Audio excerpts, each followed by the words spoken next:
Hello friends, இன்றைக்கி நம்மளுடைய டயட்டை பார்ப்போமா. காலையிலே கருப்பு மூக்கல்ல ஊற வச்சுருக்கேன். தாளிக்கலாம் கூடாது, அப்படியே ஒரு 1/4 கேரட்டு, பேரிக்காய்.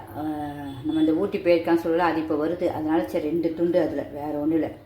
நம்ம ஸ்ட்ரென்த்துக்காக வாங்கினா அதுவே நமக்கு 4-5 நாள் வரும். அப்புறம் 4 துண்டு வெள்ளரிக்காய்.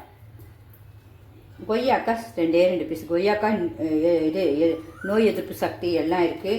பேரிக்காவிலேயும் நார் சக்தி எல்லாம் இருக்குது. அதனால் சரி, கேரட்டில் கண்ணுக்கு ரொம்ப பெனிஃபிட் கேரட், அதனால் அதையும் சேர்த்துக்கணும். நம்ம வெள்ளரிக்காய் உங்களுக்கே தெரியும், நீர் சத்து.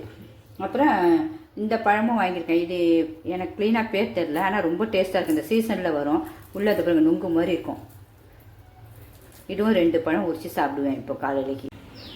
ஃப்ரெண்ட்ஸ், என் டயட்டோட சீனி கிழங்கு மறந்துட்டேன். ஏன்னா குக்கரில் வச்சேன் பார்த்தீங்களா, சுடுது. அதனால் மறந்துட்டேன். இந்த பாருங்க, ஒரு 1/4 சீனி கிழங்கு சாப்பிடுவேன். பிடிச்சிருக்கா? அவ்வளோதான். லாஸ்ட்டில் ஹெல்த்தியாக 1 டம்ளர் பால், கால்சியமில். அவ்வளோதான். சிம்பிளாக இருந்து ஆரோக்கியமாக இருந்து. பிடிச்சிருந்தா கண்டிப்பாக லைக் பண்ணுங்கள். சிம்பா நியூஜெட் சேனலுக்கு சப்ஸ்கிரிப்ஷன் பண்ணுங்கள். ஆனால் ரொம்ப ஹெல்த்தியாக தான் எல்லாமே செய்கிறேன். ஒவ்வொரு ஃபுட்டும் பார்த்து தான் சாப்பிடுவேன், பார்த்து தான் செய்கிறேன். ஏன்னா மக்களும் எல்லாருமே பெரியவங்க என்ன பேர் யூஸ் பண்ணிட்டோம். வாலிப பிள்ளைங்க, தம்பிமார்கள் எல்லாருமே பயன்படணும். பெரியவங்க எல்லாருமே பயன்பண்ண தான் இது ஒவ்வொன்றும் போடுறேன். என்னுடைய லிங்க்குள்ளே போய் பாருங்கள். எல்லா வித சமையலும் அழகாக ஆரோக்கியமாக இருக்கும், ஹெல்த்தியாக இருக்கும்.